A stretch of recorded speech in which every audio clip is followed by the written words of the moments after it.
Hello, sir. Hello. Okay, so we were doing thermochemistry in the last couple of sections. Yeah, Okay, so we'll discuss that and finish it off. Uh, okay, so what we were discussing last class was entropy. yeah, Entropy delta S is the change in change in the disorder of a system. Amount of disorder is being measured by entropy. Amount of disorder in the system. So now entropy can be positive or negative, yeah, right? So if entropy increases, it will be positive, and if entropy decreases, it will be negative. And we have the second law of thermodynamics, which says that entropy of the total universe must increase in any process, in any spontaneous process. Spontaneous, by spontaneous we mean something that happens on its own. yeah, Yeah, In any spontaneous process, total entropy of the universe increases. Total entropy of the universe increases. So that just means that which processes will happen? These processes will happen spontaneously when delta S is positive. And these processes will not happen spontaneously. They will be non-spontaneous. So you will have to do something to make it happen, right? right. Yeah, So similarly, for enthalpy, also we could have discussed and decided which processes will happen and which processes will not happen on its own. So enthalpy also could be positive or negative, right? correct. Correct. correct. Change in enthalpy of a reaction can be positive or negative. If Yeah, it is positive, that is a process which is endothermic, right? yeah, This is an endothermic process. And if it is negative, the process is an exothermic process, right? right.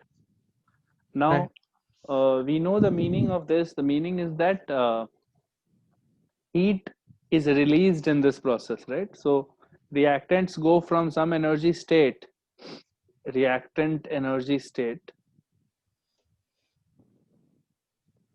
reactant energy state. They go from some energy state to a lower energy state, product energy state.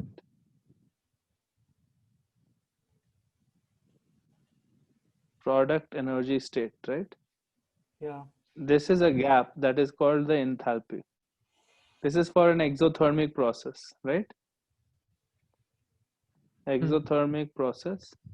correct. Now, here you can see that the energy of the final product is lesser than the energy of the initial, right? Yeah, Yeah, So the final product is more stable, correct? correct. correct. So this was less stable because it had more energy. So this is a process that basically this is a process that will be favored. This is a process that can happen on its own, right? Final product is less stable, more stable than initial reactants, right? Right. Yeah, So what is something that can happen on its own? Things can become more stable, right? Correct. So exothermic processes are favored, are spontaneous. Whereas processes where reactions are endothermic, which requires heat, will not happen on its own unless you give it that heat, right?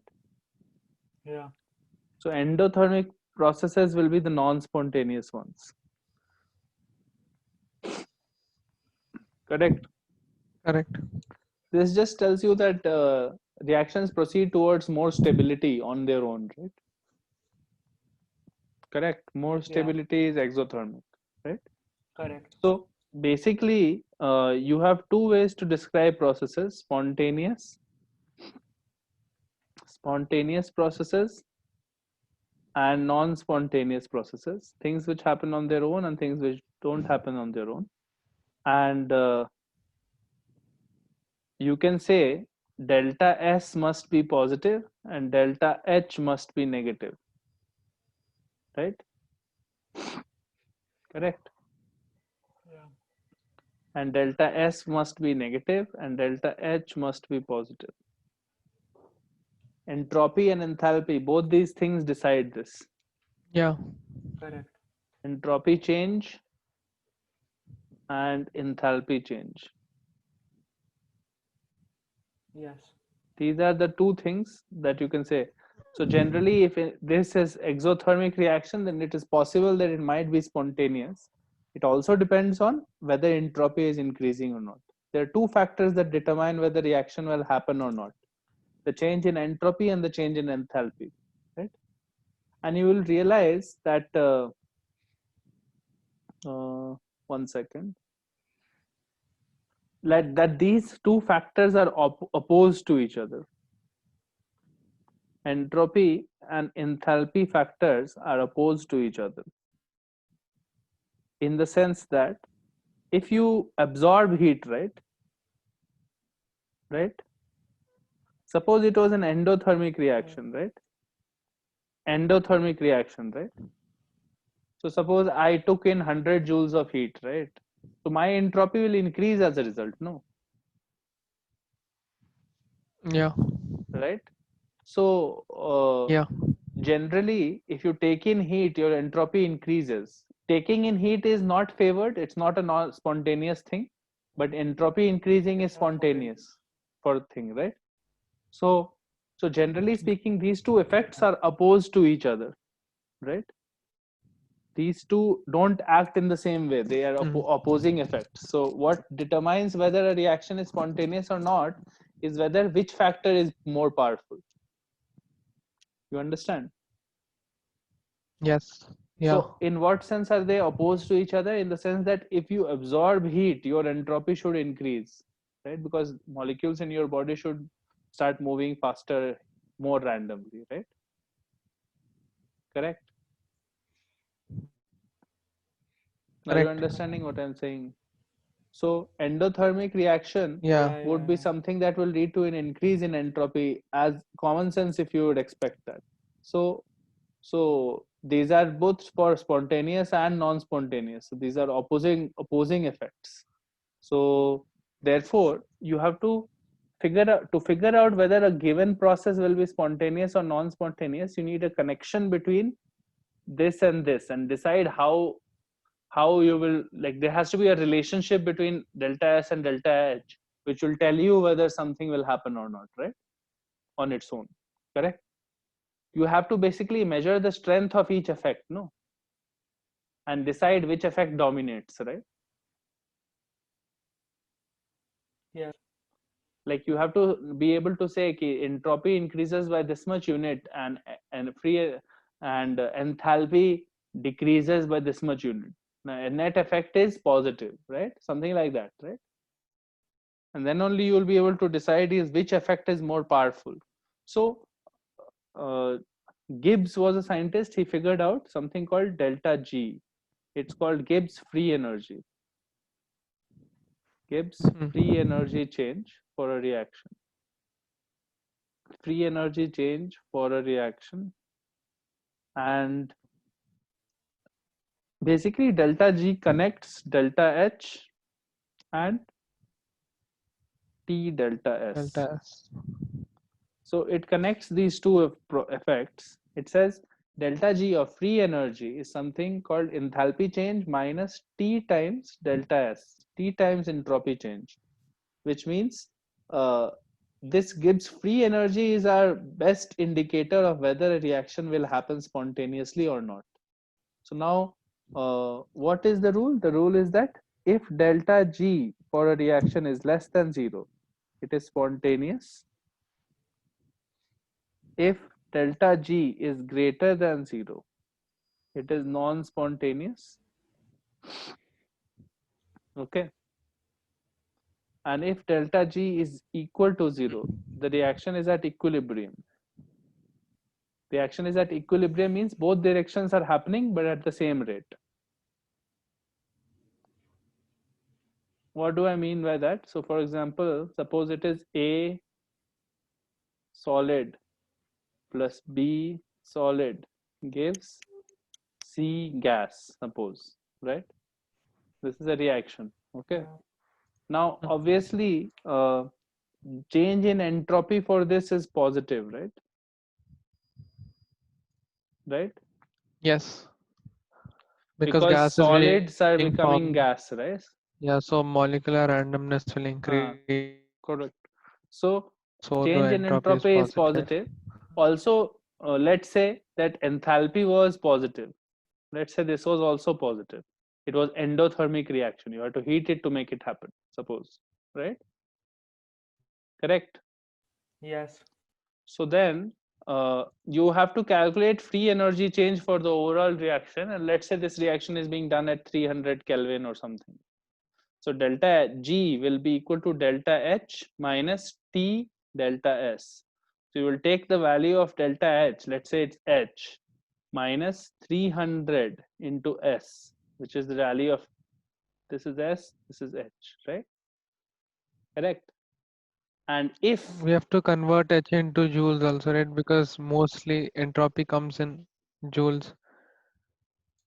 entropy will have whatever is the unit value is Units of given, joules, right? joule per Kelvin, no, it will be. Yeah, joule per Kelvin. It will not have units of joules. Yeah, sorry. If delta G is less than 0, that means if H minus 300 S is less than 0, then A plus B gives C.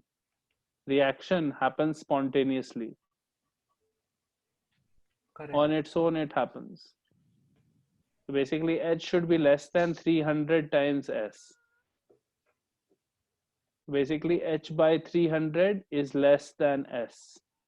That is the condition, right? Similarly, if delta G is greater than 0, that means A plus B gives C is non-spontaneous. It doesn't happen on its own, right? Correct. What about the Correct. reverse reaction? If it was C gives A plus B, then for that, if Then it'll be negative.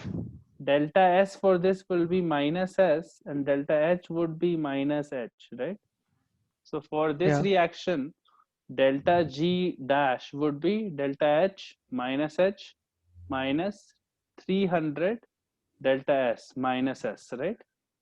Yeah. So that becomes 300 S minus H, right? And Mm. in this case, you had H was greater than 300 S, right? Right? Then only this was forward was non-spontaneous, no?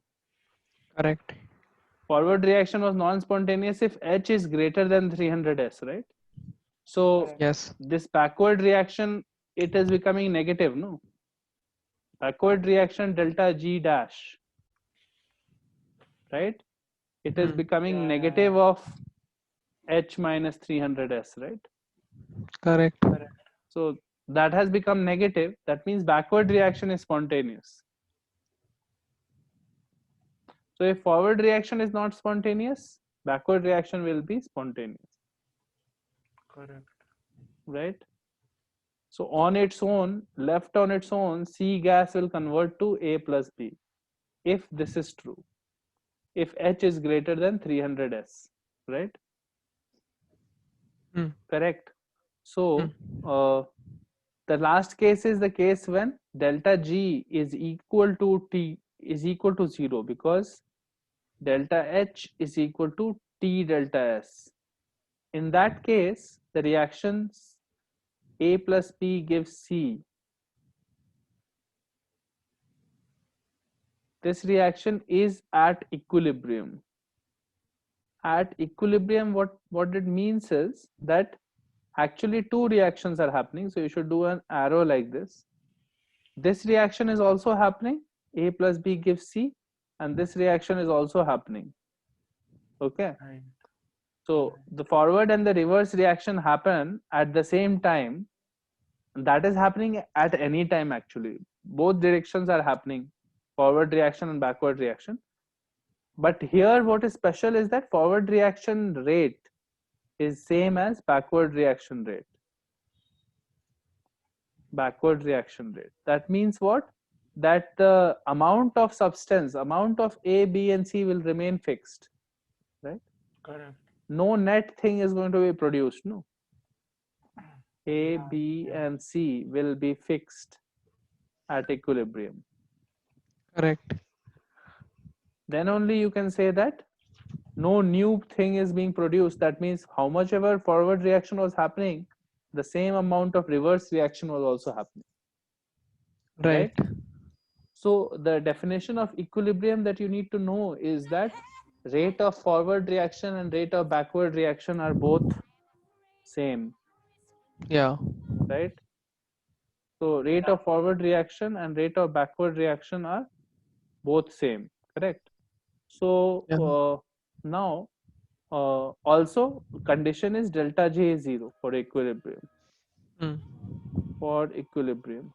So what we have learned is Gibbs formulated the free energy change idea or concept of free energy change, which means basically delta G is equal to delta H minus T delta S, and which measures whether a particular reaction will happen on its own or not. And it is basically balancing the two factors which influence a reaction, whether it is spontaneous or not. Obviously, there is a third factor called temperature. Yeah. So you could understand that many reactions which are non-spontaneous at a particular temperature could become spontaneous at a different temperature, right? Yeah. Right. So for example, if delta H was 500, right? And delta S was 5 joule per Kelvin, right? Mm. Then Correct. above temperature of 100 Kelvin, They'll become non-spontaneous. above 100 Kelvin it becomes spontaneous.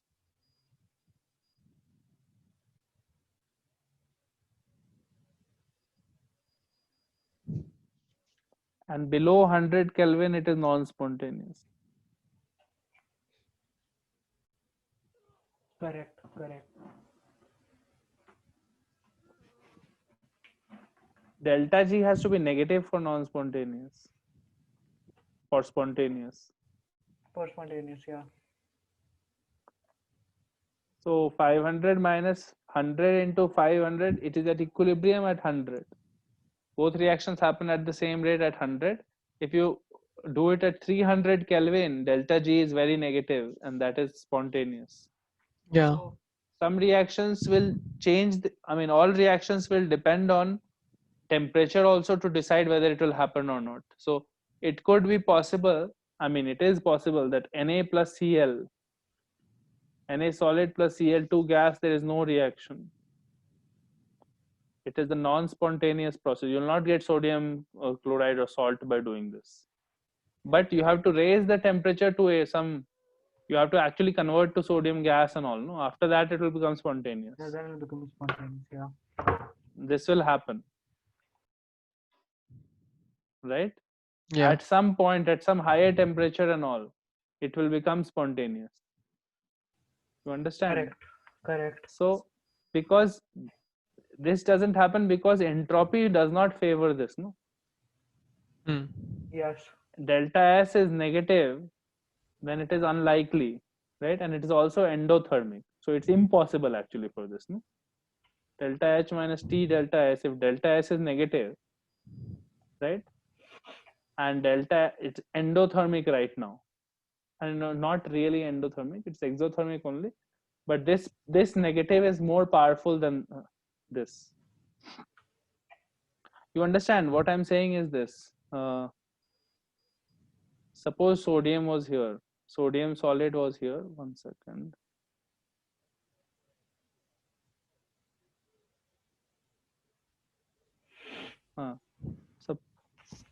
Suppose sodium solid was here, Cl2 gas was here. We did that Born-Haber cycle thing, right? Yeah. sodium correct. gas, and then it became Na plus Yeah. and Cl. Bond dissociation. Cl2 became Cl. Finally, this is Cl atom, right? Yeah, then that becomes Cl that then takes the Cl minus, right? Na plus Cl minus. Now it will react, and now yeah, it will become NaCl solid. Correct. Correct. So, but on net you can see that this difference is still negative, correct. right? Correct. Yeah, So that actually still favors the reaction happening on its own. No? Spontaneous it is favoring. Exothermic it is, right? yes, Sodium solid plus Cl2 gas, if you try to do the reaction, NaCl solid, it still favors this still delta H is exothermic. So delta G is equal to delta H minus T delta S. This is exothermic. That means it is negative. So negative is good for spontaneous reaction, right? Hmm. But the problem is that Correct. delta S is also negative, right? And delta S is negative here because gas is becoming solid, right? correct. And then what happens is T delta S is more negative, Yeah, and minus, when you do, it Yeah. becomes a plus, right? So if the value of T delta S is bigger than H, if the value of this is more than this, the answer could come out to be plus, right? You yeah, understand? yeah, So the answer Correct. generally comes out to be plus here. Normally it is non-spontaneous, right? hmm. It is non-spontaneous, so that is why this is happening. That is why this reaction doesn't happen on its own, right? Because one factor is dominating, the entropy change is dominating this, right? Obviously Correct. if you convert this to gas and all, right? Hmm. Correct. Now this delta H has become negative. From here to here, the delta H is negative, right? Correct. Right. Yeah, I mean, it is Yeah. yeah, much more negative. It was negative here also, but much more negative now, right? hmm. Correct. And then Correct. Correct. entropy change could still be, entropy change from here to here is still negative, but now this dominates, right? correct. That's why this reaction will happen on its own. Na plus Cl, Na plus gas plus Cl gas gives NaCl solid, right? Yeah, So Correct. Correct. it depends on enthalpy, entropy, temperature at which it is happening, and all of this is important to know. Then you will be able to predict what will happen and what will not happen, right? yes, Okay. So now the examples and all he has shown. So you can delta G. Okay. So let's see what he has said. He has just told you different ways. Okay, so you can find things like what is the temperature at which equilibrium will happen. Temperature at which equilibrium will happen when delta J is 0, right? yeah, So delta H is equal to T delta S. Correct. So T is equal to delta H by delta S, right? This is the yeah, temperature at which equilibrium will happen. Okay. Then predicting the signs of delta H, delta S, and delta G for a non-spontaneous transformation. So see here, he conceptual exercise example 8.13. In that he has shown that the drawing is shown, right? So there is a solid thing and then it has become a gas, right? So I am going to anticipate that delta S is obviously positive. Delta yeah. H is also positive, right? Because it needs energy to do that, right? It's endothermic reaction, right? Delta S must be positive. That I understood. Then why should delta H be positive? Will it release energy or will it absorb energy to go from solid to gas? Okay, right. Yeah, well, So yeah, got it. delta H is also Positive. endothermic, so positive. So now the value, whether it reaction happens on its own or not, depends on whether delta H minus T delta S is positive or negative, right? So process is non-spontaneous is given, so delta G is also positive, right? Correct. If it was given that the process was spontaneous, then I would have said that delta G is negative, right? Right. So this is clear. Correct. Nothing more is there. This much you need to know, and then exercises are there. So we will do some examples and some questions today on thermochemistry only. Okay. So if you have any doubts, you can ask. Otherwise, we will do questions. Yeah, I have doubts. I have a doubt in problem 8.98. Okay. 8.98. Hmm. Tell whether the free energies. Okay.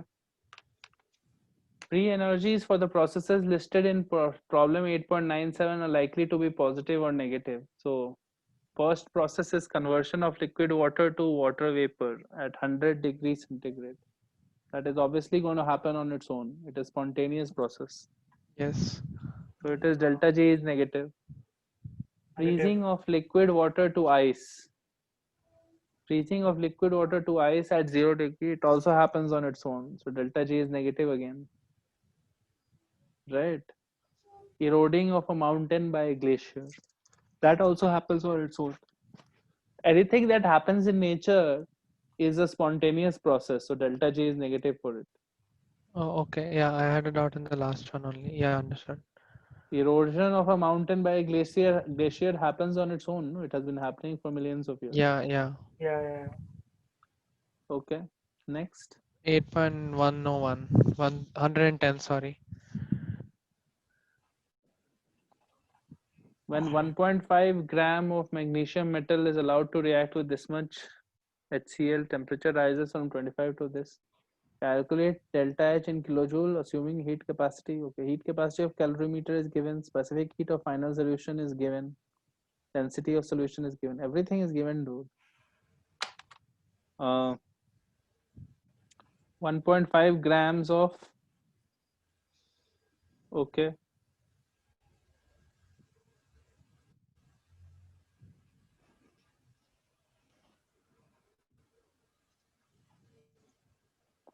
.5 grams of magnesium metal.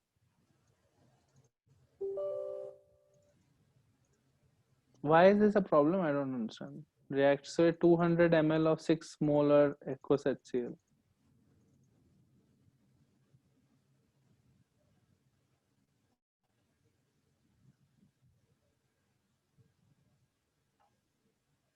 Temperature rises from 25 to 42. Delta T is 17.9. Calculate delta H in kilojoules for the reaction. Reaction is happening in a calorimeter.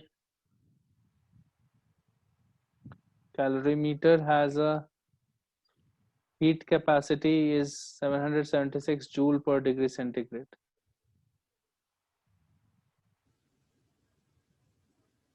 Is the heat capacity.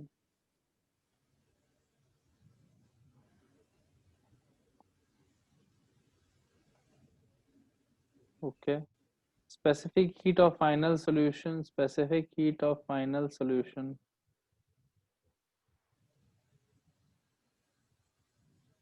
is 4.18 joule per gram degree centigrade, and density is 1 gram per ml.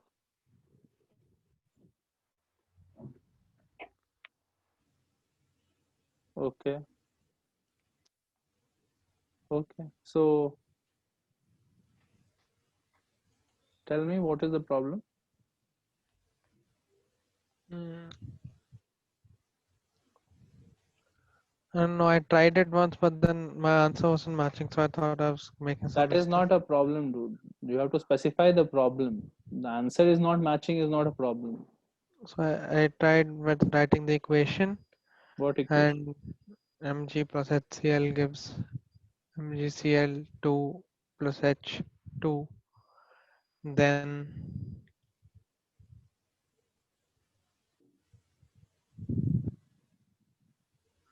Okay. Then what do you want? What is the question saying? it's asking us to calculate the delta H for this reaction. So What information has been given to you? we've been given the change in temperature and the heat capacity of the calorimeter. Why is heat capacity of calorimeter given?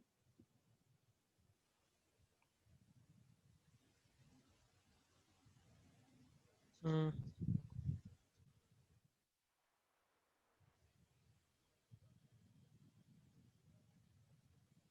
What is the meaning of heat capacity? Heat capacity is basically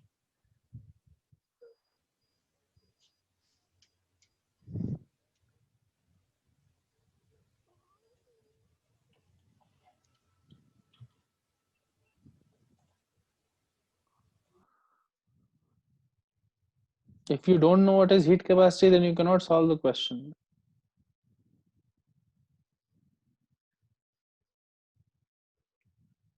Dave, what is heat capacity?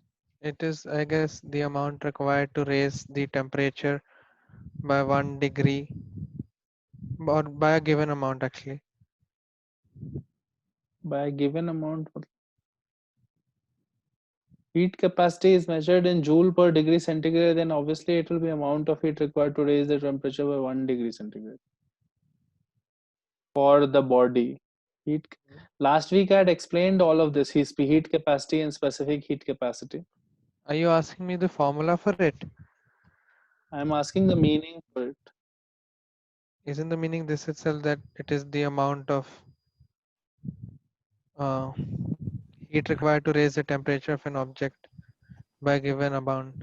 Not by given amount, by 1 degrees. Okay. Yeah, okay. It is per degree centigrade. Why would you say by given amount? Yeah, okay. Yeah, right. Degree. So why has this information been given? How does that matter? Why have they given value of heat capacity of calorimeter?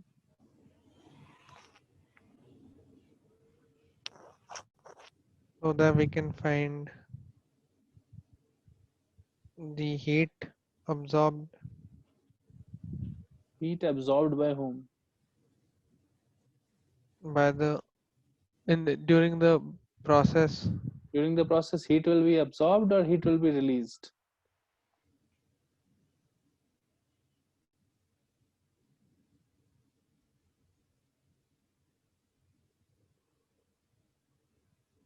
What does it look like? Heat is absorbed or released here? Mm.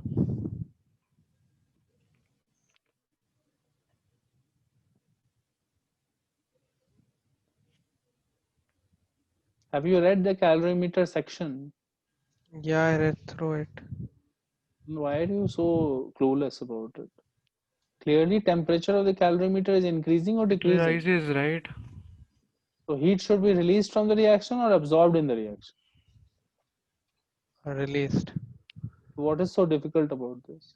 Heat is released from the reaction. That's why temperature of the calorimeter is increasing. Yeah, right. So heat of the reaction will be related to amount of temperature increase of the calorimeter.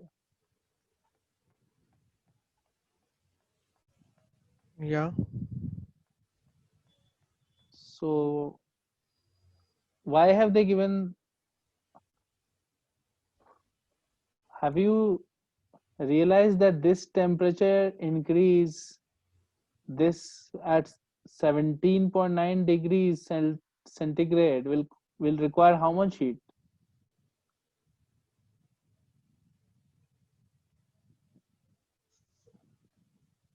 Okay, so Will require some amount of heat. Now you can calculate by multiplying into 17.9. yeah, Where did that heat come from?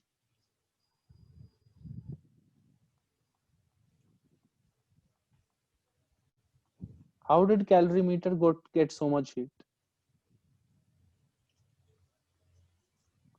Because of the reaction. Obviously. Why will it rise in temperature? Because reaction has released heat.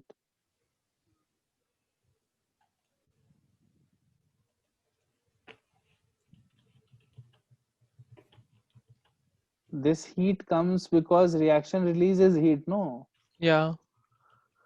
So heat of the reaction will definitely closely be related to this much. Yeah. Why are they giving this data then? That is given to calculate, I guess. Uh, we use the specific heat, so we use that to calculate the amount of heat necessary to do this. You have not read through the chapter section properly. That's why you're so confused. You don't know what is happening and why it is happening. If the reaction is happening in a calorimeter, some reactants are combining to give some products, and it's all in solution and all, whatever. Then finally, calorimeter, you are noticing a temperature change of 17.9. That can only happen if the reaction mixture also increases the temperature by 17.9. Yeah.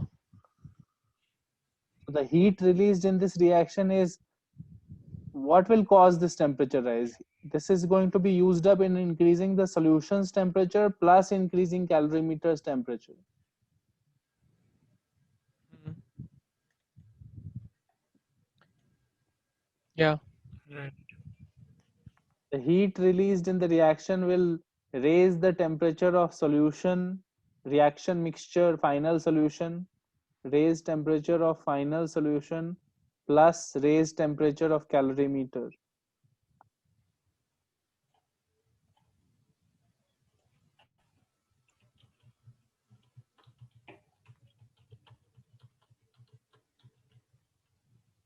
This has been given. How will you find how much heat went here and how much heat went here? How much heat went here is obvious, specific heat into this. Yeah. How much heat went here will need this data. There was 200 ml of the solution. 200 ml weighs 200 grams. Yeah. Right. 200 grams plus 1.5. So final solution weighs 201.5 grams. Mass will be conserved. Final solution will weigh around 201.5 grams. That much solution to raise the temperature by 17.9, you will need 17.9 into 4.18 joule. Right. Right. That you have to add to 776 into 17.9.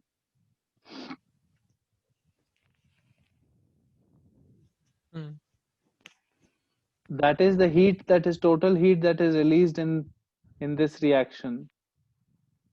That is heat released in this reaction, but that is not enthalpy. This was only for 1.5 grams of mg. The calculation of this is for 1.5 grams of mg. 1.5 grams of mg is just this many moles. Correct. So you get 0.5 by 8 or 1 by 16, 1 by 16 moles. 1 by 16 moles of mg gives this much reaction, this much heat. So it is multiply the whole thing by 16, you will get the heat enthalpy change. When 1 mole of mg reacts, that is the answer. That is the real enthalpy of the reaction. Mm. But you cannot do it without reading the chapter and understanding how a calorimeter works, what is happening in a calorimeter. No, I read through the chapter.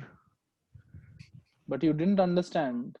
You are I understood it. I understood it when I first read it. Then I did questions on it also, but then I don't know why I got confused here. Like I read through the chapter, I did the section problems as well as the in-text problems for this topic, for like all the topics. Then what is the problem here? This is the same direct same question. The final solution: temperature is rising, calorimeter temperature is rising, heat is released. It is nothing difficult. It's the same thing only. How this is the basic functioning of calorimeter. This is not some special different case. This is not some arbitrary new case. It's a normal functioning of calorimeter is this only. Yeah, yeah. Right. Next. Next one without 10. Yeah, that's it. No other doubts there. No, I only solved it till 8.116. So till there I have no doubts. Do 8.122. The Hess's law one. Hmm. 8.122. Yeah.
You have to get the enthalpy of this reaction.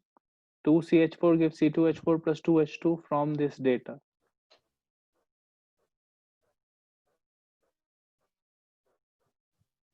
Yeah.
Okay, you have four things which you know.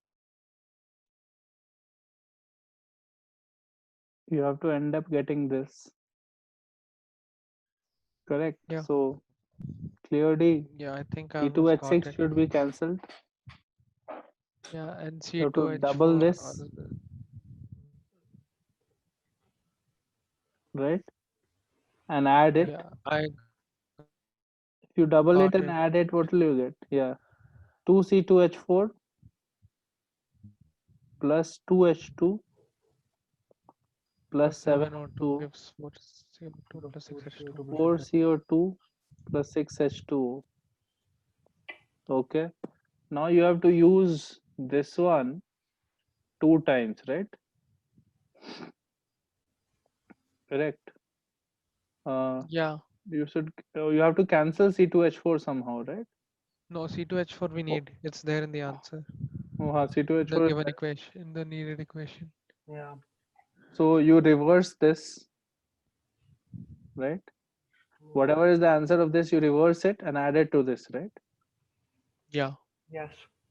So 4CO2 plus 6H2O plus CH4 plus 2O2 gives CO2 plus 2H2O liquid plus 2C2H4 plus 2H2 plus 7O2, right?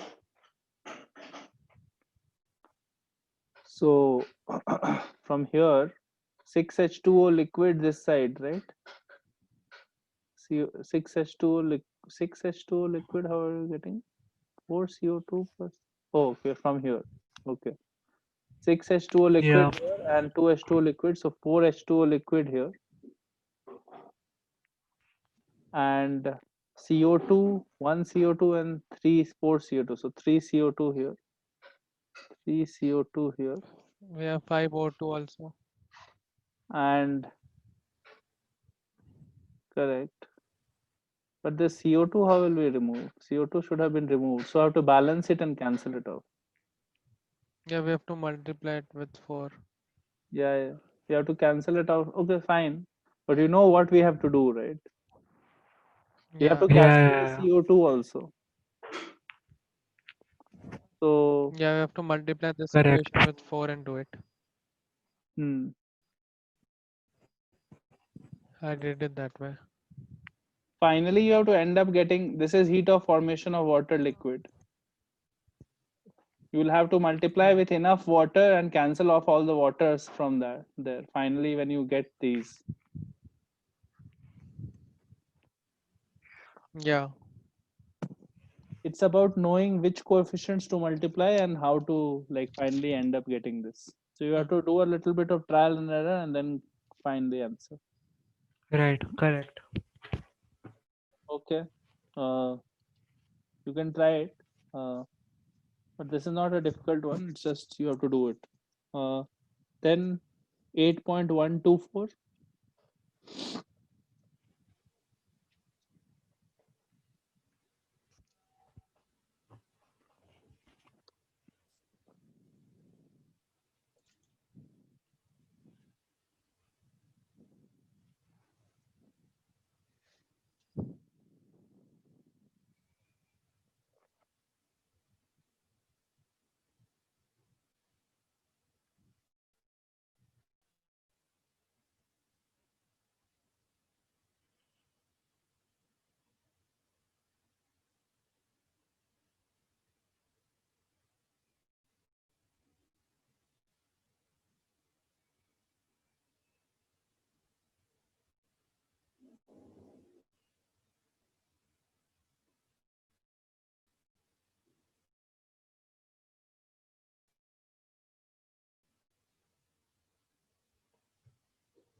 8.124 is fairly straightforward. Tell me what you're thinking. I guess I got it.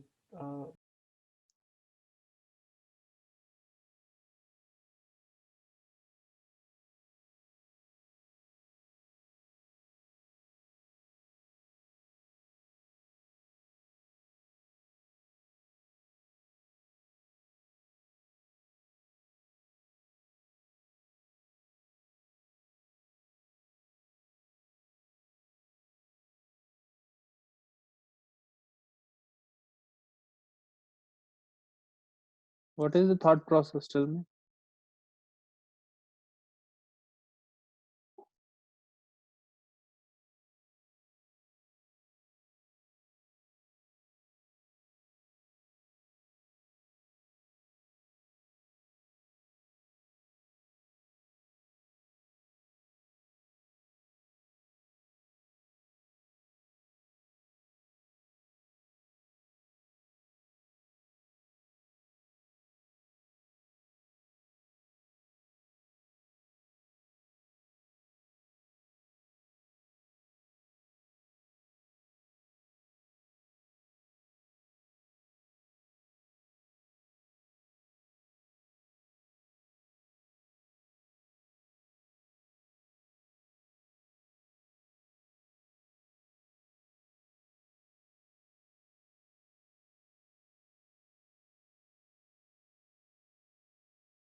Hello? Hello.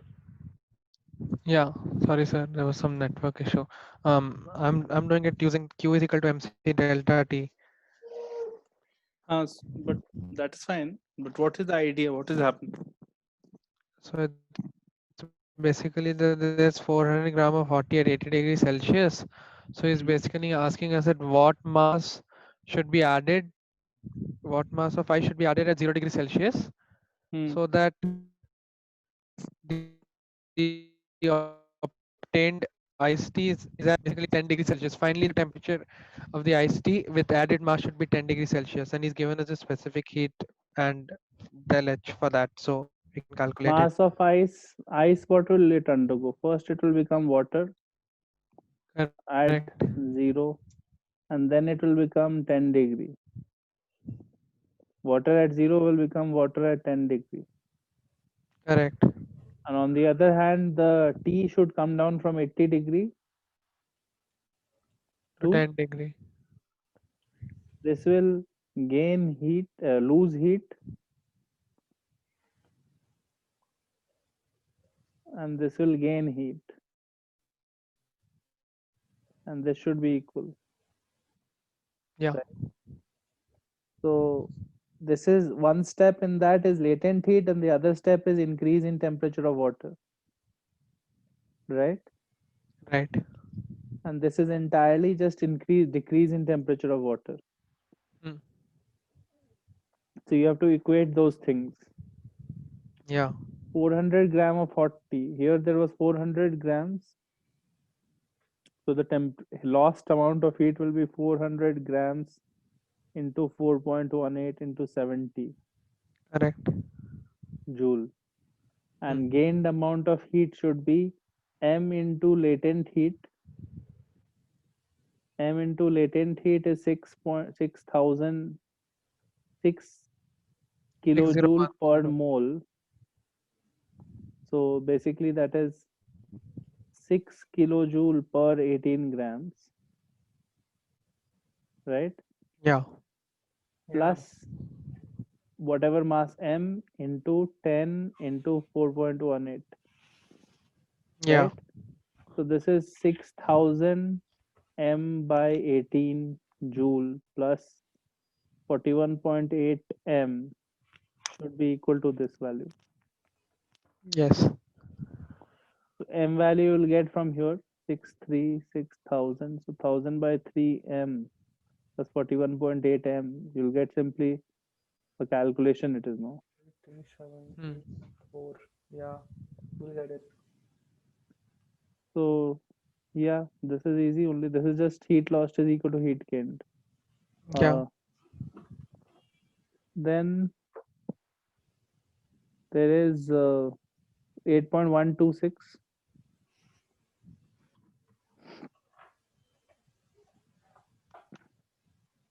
8.126 is similar. Just tell me the steps what you have to do. It is similar to the one that we discussed.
Can you see that it is similar?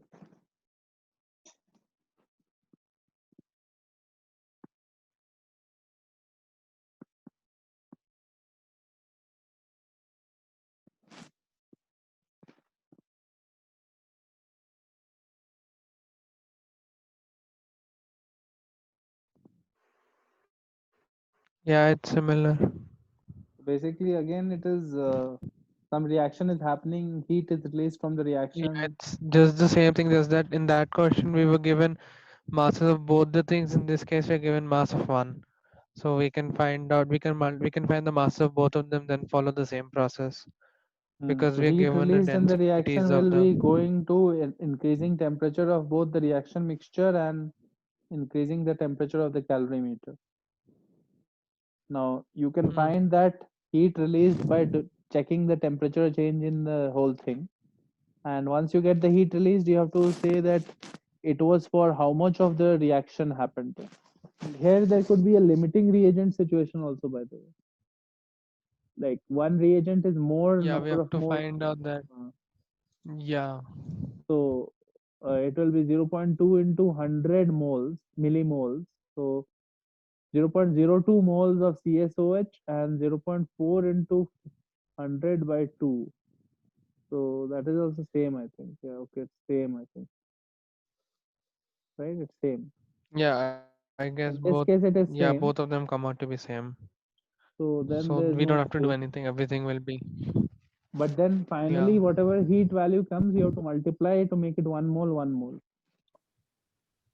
Right. The enthalpy of the reaction will be for 1 mole of the reaction, not for this much, right? Mhm. So finally, you will have to do that multiplication, right? Yeah. Yeah. Right. Correct. So it is the same thing, just exactly same thing. 8.128.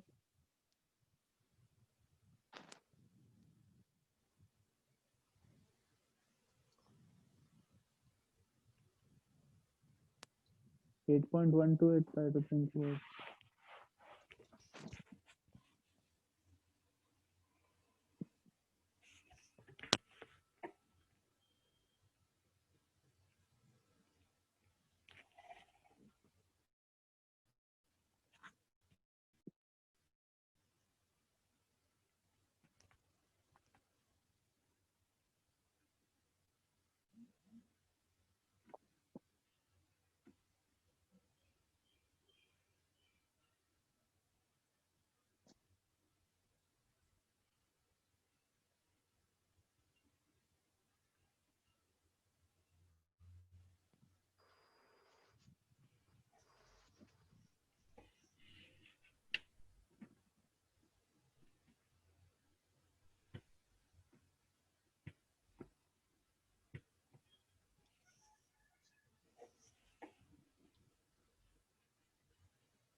Sir, I got it. You are able to calculate, get it in terms of the others. Yeah, I mean, we have to just split NO and CO2 in there, like, and we have to write it in there. You have to write the reactions. Hmm. Then we already know the delta heat. Then we have to just cancel out the same process we carried out for the 1 1 2 1 2 2 1 question. We have to say use the same process after that. NO heat of formation is given, Yeah, NO. CO2 heat of formation is given. Yeah, So you can find heat of formation of NO2 from there, right? correct. See, heat of formation from the third reaction enthalpy, you can say heat of formation of products minus reactants, right? Hmm. So 2 times heat of formation of NO2 minus 2 times heat of formation of NO should give you minus 116.2. Correct. Correct. So you will get heat of formation of NO2 now because you know one value here, NO. Correct. And CO2 heat of formation is already given, right? 2CO Hmm. plus CO2 O2. So okay, so CO2 is already given. So CO heat of formation you can get from the fourth reaction. Correct. Yeah. Then rest all So is then easy. you can say that in the top you can say that 4 times heat of formation of CO2 minus 4 times heat of formation of CO minus 2 times heat of formation of NO2. Correct. is the enthalpy of the reaction. NO2 you've just found out, and similarly everything else you have found, right? Correct. Basically the final reaction, you need heats of formation of, it was 4 CO plus 2 NO2 plus 2 NO2 gives 4 CO2 plus N2. To do this, to do enthalpy here, you can say enthalpy is heat of formation of products minus reactants. Mm. Right. So basically that will be 4 times heat of formation of CO2, but this has no heat of formation because it is an Because element. it's an element, yeah. Minus 4 times heat of formation of CO minus 2 times heat of formation of NO2. Now some values here are already known. What is known? CO2 is known, NO2 is known, NO is NO known. is known. We can find NO2. So we just have to find NO2, right? Yeah. Yeah. NO2 you can find from one of the reactions, the third reaction, right? Right. And then put in this formula and you'll get the answer. Correct. Okay. 8.130.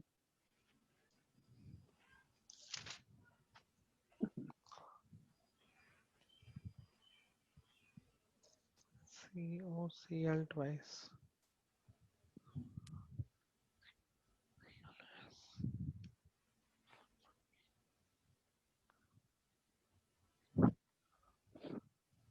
Sir, in the first question you asked us to draw the electron dot structure, right? So for drawing the electron dot structure, is there any particular skeleton we have to follow? Like C should be in the middle, O should be on the sides or something? He has written it COCl2, that means it should be somewhat like this. Oh, okay, fine. Yeah. So skeleton, do structure, if you draw, then this has 4, 6, 7, 7. The total is put in 24. 6 Yeah. of them are used up, 18 are left. Put 6 here and 6 here. But this oxygen is not satisfied, so it will likely be C double bond O. Yeah. So this is likely. So now this has how many charge clouds? 1, 2, 3 charge clouds. So trigonal planar structure. Yeah. Trigonal Correct. planar. Correct. Yeah, that is the structure. C double bond O, Cl, Cl. COCl2, this is the structure. Yeah. And there are lone pairs on, no wait, this is wrong. This is wrong.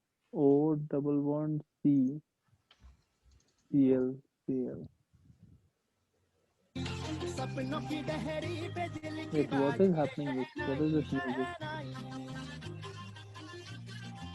Where is the music coming from, dude? I have no clue. Okay. I guess it happened last class also. It's not from Yeah, I my heard it computer. as well. I heard it as well. I hope it is not from my computer. 1 second.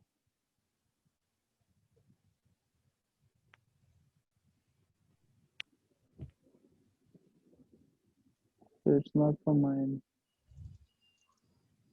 Okay.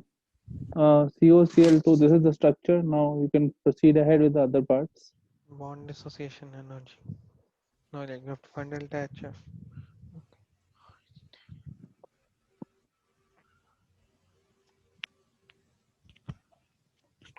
Okay. So in this.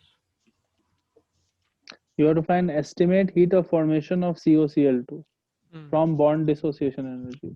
Yeah. So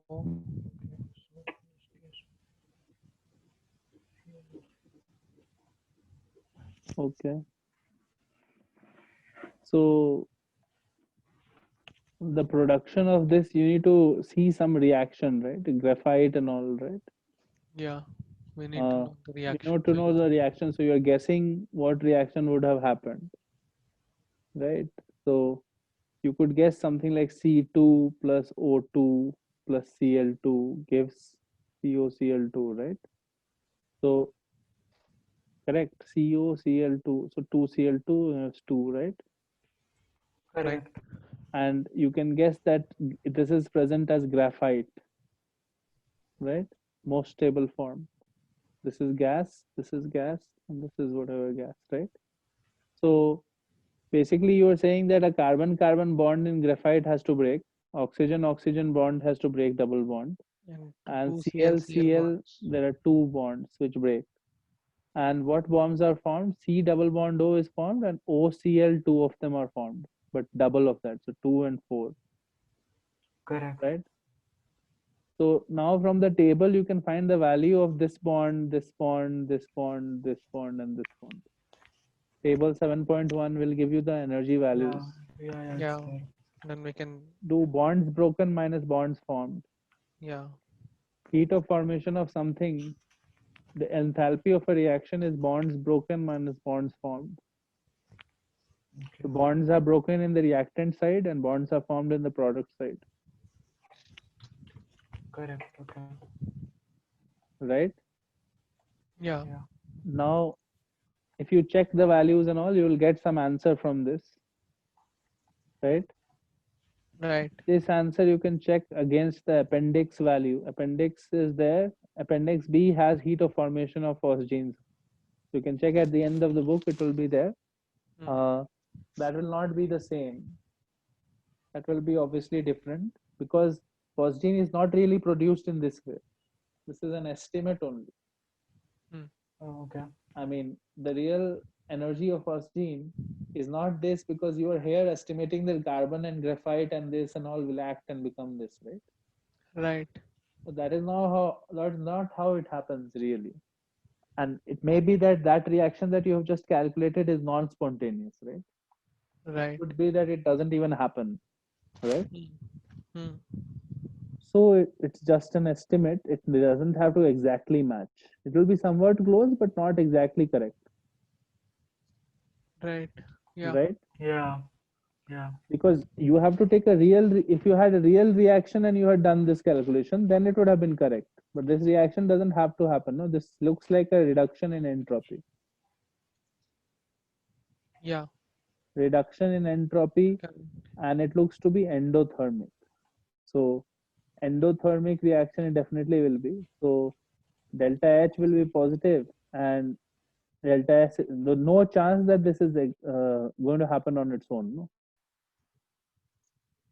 Correct. Because this is positive and this is negative. Then the overall Yeah. thing becomes positive, no, for sure. Mm.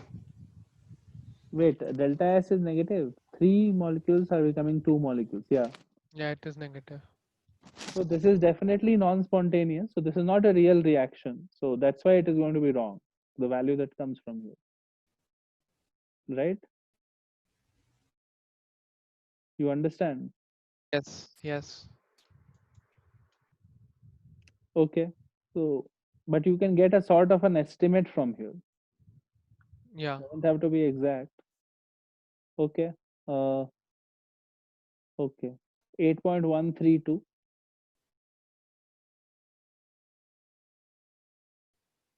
Yeah. You guys think about 132. Yeah.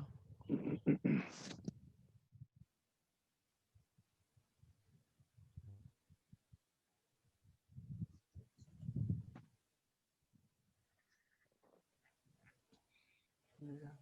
Potassium.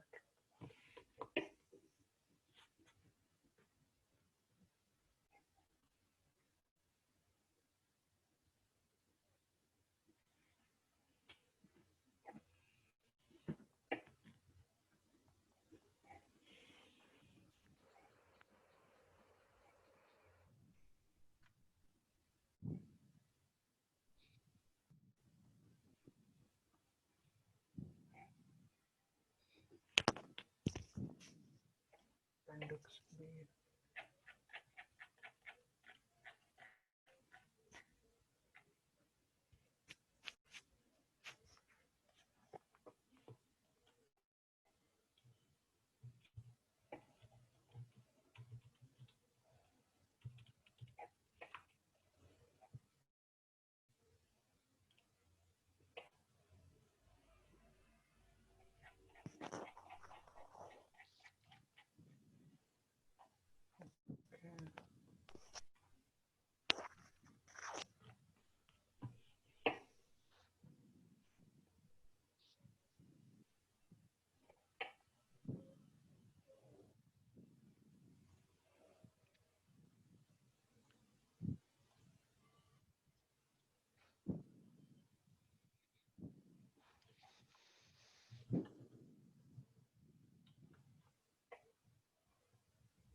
What happened?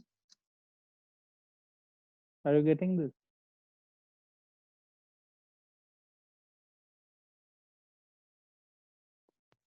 I got the first two parts. I'm on the third part.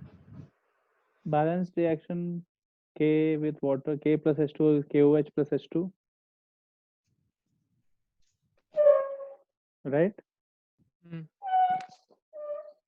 Okay. Data in Appendix B. Appendix B has what data?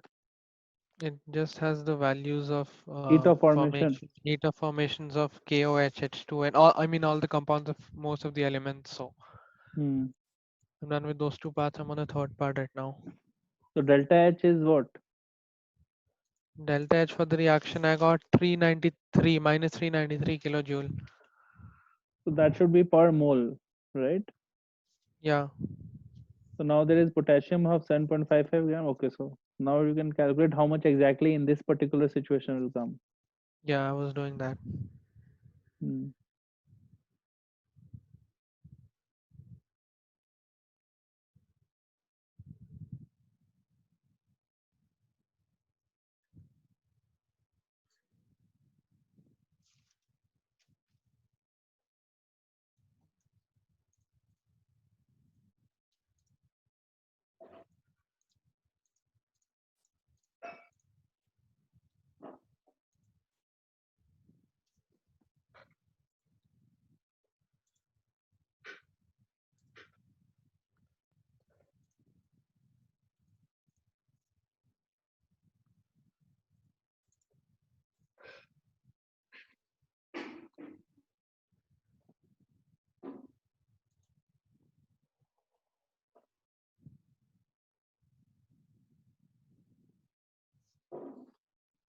Dev, you are getting disconnected again and again. क्या?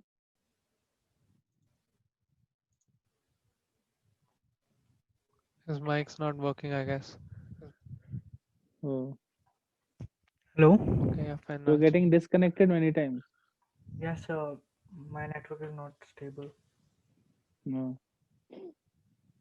Okay.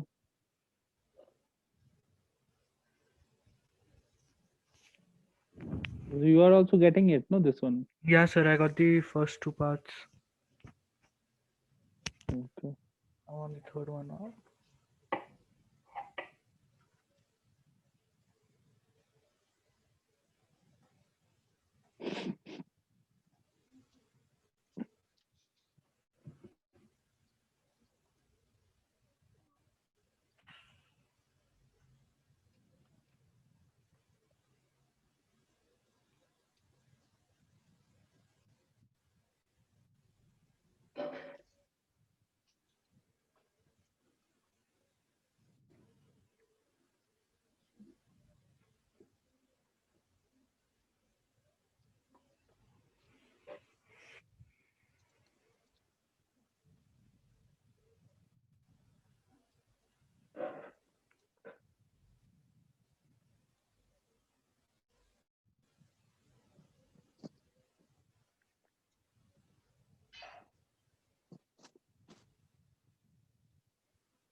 Sir, I got part C. Mm-hmm. So what is the logic there? So first, I calculated the amount. So first in Delta part, H you know already. yeah, we know delta H. So from that, we calculate the amount of heat released when 7.55 gram of potassium is reacted. 7.55 gram will be 7.55 by 39 mole, right? Yes, yes. So that is minus 37.7 kilojoules. Hmm. Then Minus 37. इतना कम कैसे? Oh, It's something about minus 70, I guess. 393 and all was coming, no? Yeah, it's it's not something minus. If 1 second. just a minute, sir. I'll calculate it again. It is 1/5 of the mole, no? One almost. So Three it nine. should be 1/5 of the whatever was happening for delta H. Okay, Yeah, it comes just out to be 76. Hmm. Kilojoules, whatever will come out. Yeah, 76 Now kilojoules you like have that. to find that. how much heat, how much temperature change that will result in. Yeah, yeah. So okay. So from that now we can use the equation Q is equivalent to ms delta T. Hmm. So just a minute. Delta T is coming out to be.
You got it, no? Yeah, I got it. It's I'm getting the answer.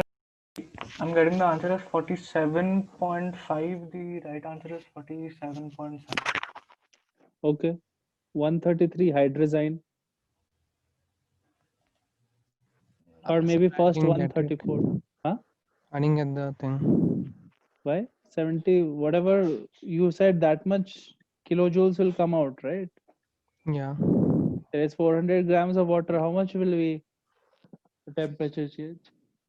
Okay, I missed the 400. I'm sorry. Yeah, I got it. Yeah. Part D is also there. Molarity of the KOH solution prepared in part C.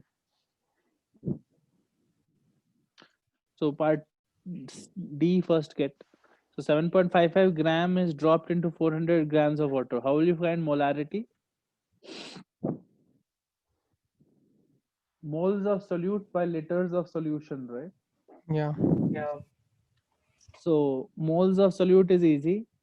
Liters of solution is 400 grams of water will occupy 400 ml. Hmm. So it will be zero point 0.4 liters. Yeah. So 7.55 divided by 39 by zero point 0.4 is going to be the molarity, right? Hmm. correct. And then that molarity you already know, then how many ml of H2SO4 will be required to neutralize this KOH, right? You have to write the balanced neutralization reaction will be acid plus base gives salt plus water.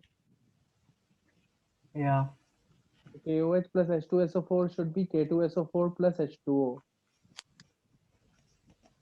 correct. You should realize that 1 mole of H2SO4 will neutralize 2 moles of KOH. It will be 2 KOH plus H2SO4, no? Hmm. Balanced reaction. Hmm. Hmm. So whatever is the moles of KOH, half of that moles is required for H2SO4, Correct. right? Yeah. So you already know how many moles of KOH will be formed if 7.55 grams react to form KOH, right? Correct. Yes, Right. So that can be calculated. So how many moles are there, you know, then how many moles of H2SO4 are needed also, you know, now half of that. Yeah. So then how many ml of this much molarity H2SO4 is needed, you can calculate simply. Yeah. Moles of H2SO4 is known, so ml x ml into 0.5554 molar should give you the answer, same moles, right? Right. So part D is a simple stoichiometry question, right? Hmm. Okay, 8.134 then.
Are you understanding what is happening?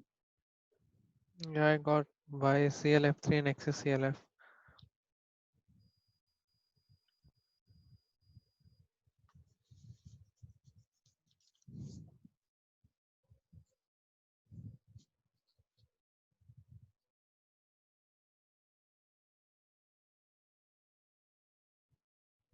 Okay, this is using chapter 7 concepts also. If it is CLF3, Yeah, CLF3 is confirmed, no?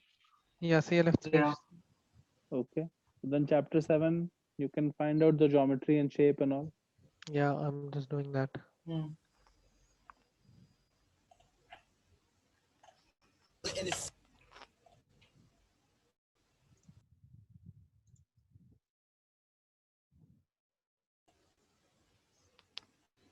Okay.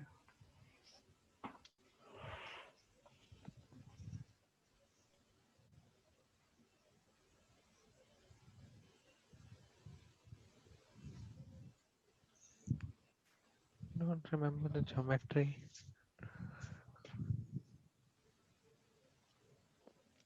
Why? What is the problem? CLF3? No, I mean, like, I don't remember what will it be. Like, I drew the electron dot structure. I have to just check that which shape Don't, will it be. no, don't check it. Just try to recall. How many are Okay. there? 28 are there, right? Yeah, so I got two lone pairs on 6 chlorine or and 22. three bonds with fluorine. So you get this situation with two lone pairs. So total how many charge clouds around the One, two, central three, atom? four, five. Five charge clouds. So five charge clouds, what is the basic shape, Trigonal bipyramidal is the basic shape. right? Yeah. Yeah. And charge clouds appear in which, if charge clouds are there, lone pairs are there, then where do they appear in this? They appear on the triangle. Yeah. So one of them is gone, one of them is gone. Then this is T shaped. No, this is one. Okay. Yeah. Right. Correct. Yeah. It's Correct. T-shaped. If two of them, if one of them was only lone pair, it would have been seesaw Yeah. Yeah. because the electrons are not visible. If two of them are gone, then it looks T shaped. Yeah. Yeah. Yeah. Yeah. If three of them are gone, for example, in I3 minus, then it is linear Hmm. because this also disappears. Correct. The shape is T shape. It's very simple. Five charge clouds, it will be either but trigonal bipyramidal, or it will be seesaw or T or linear. Yeah. An Correct. Correct. octahedral, if there was octahedral, six charge clouds, then the lone pairs come on top and bottom. So it will either be octahedral or square planar or square pyramidal or square planar. Hmm. Square pyramidal if there is one lone pair, and square planar if there is two lone pairs. Yeah. Okay. Yeah. The next one is what? Delta H for the synthesis of Y using the following Yeah. information. Synthesis of wire. Hmm. Y is CLF3. Okay. So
Okay, so this is 532.8. No, 240. 532.8 is what? No, that was the delta H for the second reaction. Mhm. I have to just add them.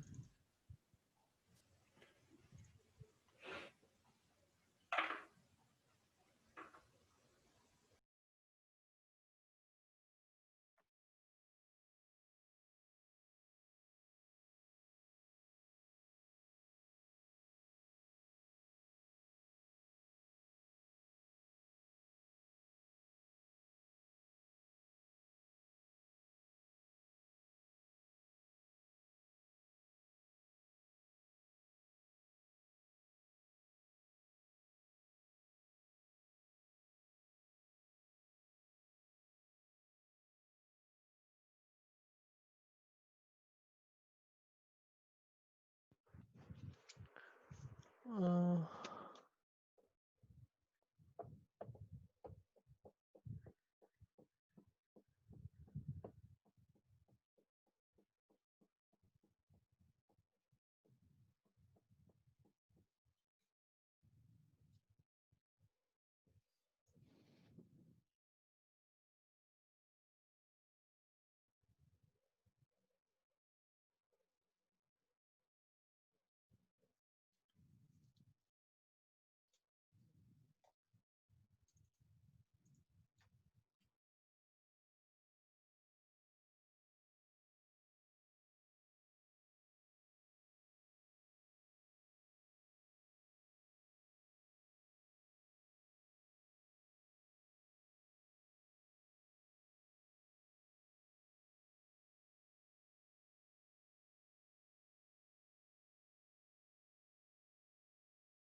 Hello?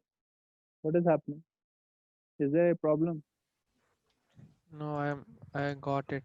I mean, like, I guess I added it wrong, so I have to just add it again.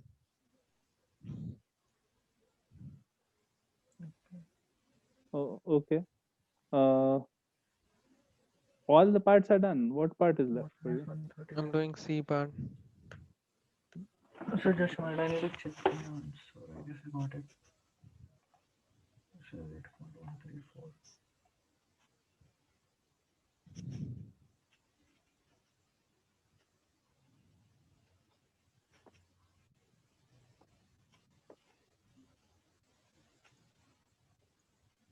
I'm getting minus 278, but What the is the answer? answer is minus 139. So I guess I'm making some mistake in. Double some, check whether your calculations are correct. Yeah, I got a minus 139. Okay. You have to do again use heat of formation and all if possible to find the reaction. Calculate heat of formation for synthesis of Y.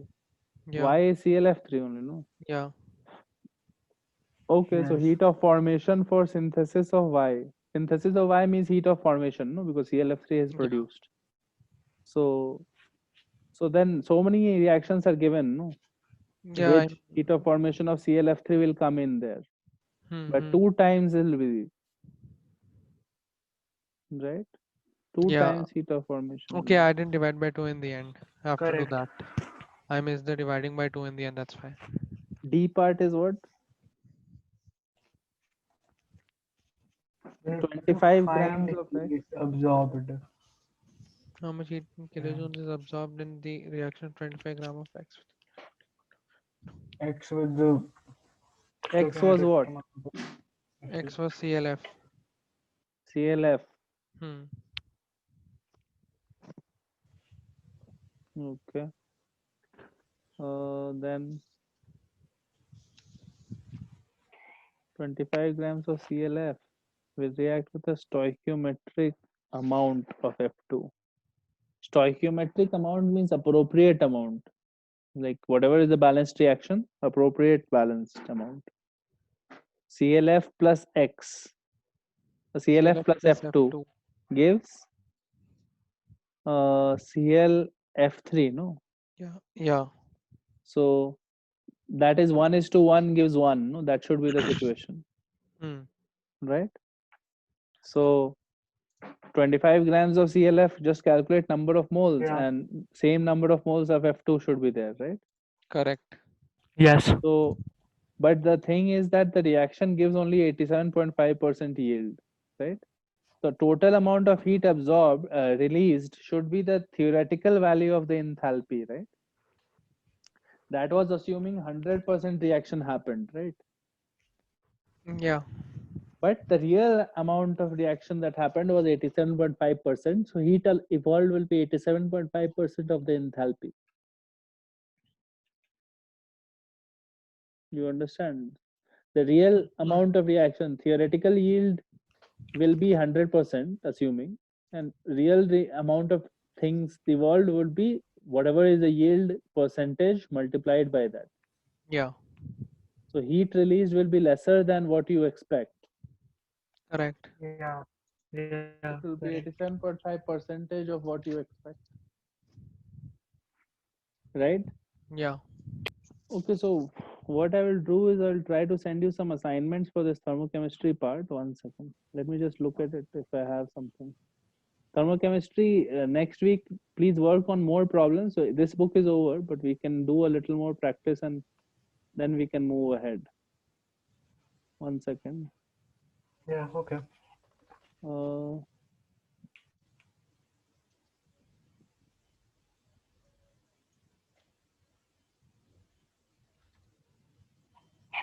Thermochemistry, yeah. So, okay. Okay, so I'll send you the motion sheets. Okay, for thermochemistry. Yeah. Wait 1 second, I'll send Sure. right Sure. away. We'll see that.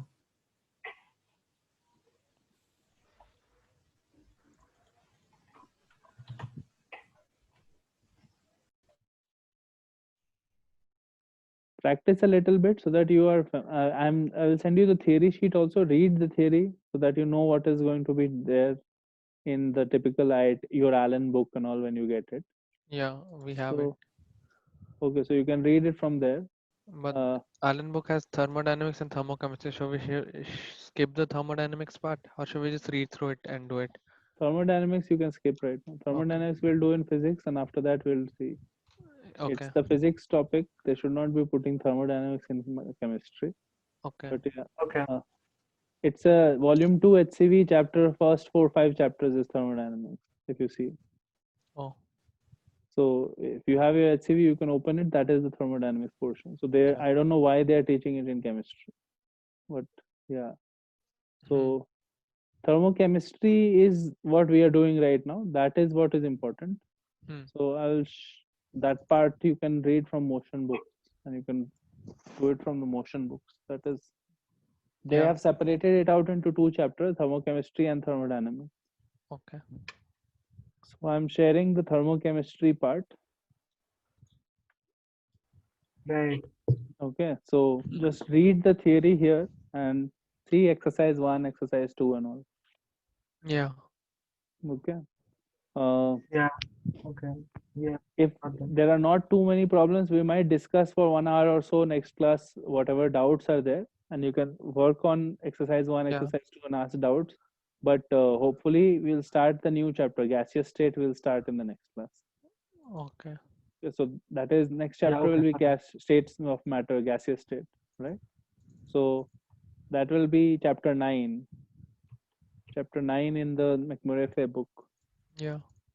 So after that, after chapter 9 there is solid state and liquid state, liquid solids and phase changes, chapter 10, and chapter 11 is solutions and their properties. So these are all easy chapters only: gas, liquid, solid state, solutions.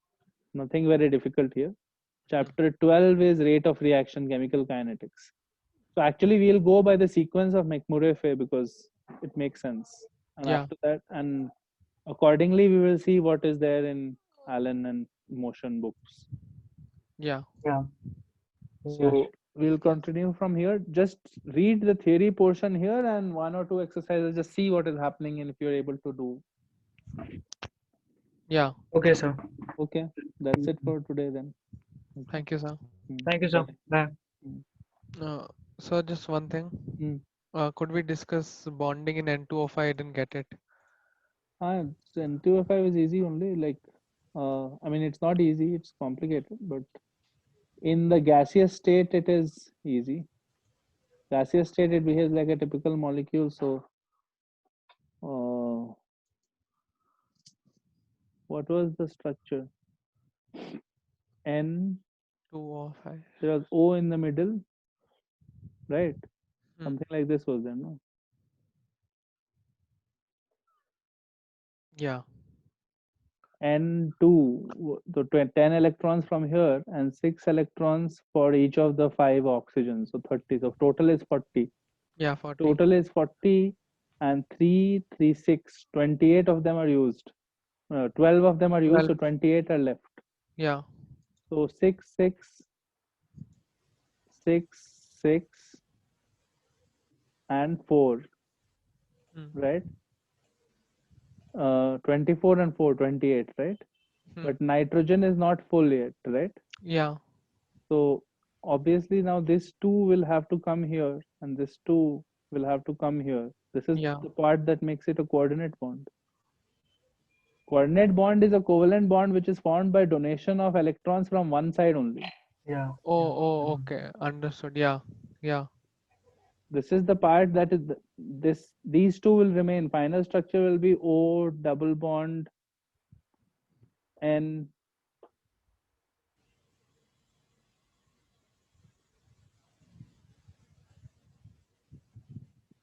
Yeah. Final structure is this, but the second bond that has been formed has been because electrons were donated completely from oxygen. Not it was not an equal sharing. Both of them came from oxygen side. Correct. That is called the Correct. coordinate bond. Yeah. Yes. But actually, there is no difference after the bond is formed. You cannot distinguish. You cannot say, okay, oh, this looks like a coordinate bond. Yeah. It's just the No. matter of source. From where did the electrons come? It came from the oxygen. Both of them came from oxygen. Hmm. So that is called the coordinate bond. But actually, literally, there is no difference much between coordinate bond and covalent bond. Yeah. So, but you will count 2 of them as coordinate covalent and all the rest as normal ones. Hmm. This is satisfying the octet for everyone. So this will be the Yeah. structure, Lewis structure. Yeah. Understood. Okay. Yeah. Yeah. Thank you, sir. Hmm. Yeah. Okay. Okay. Thank you, sir. Bye.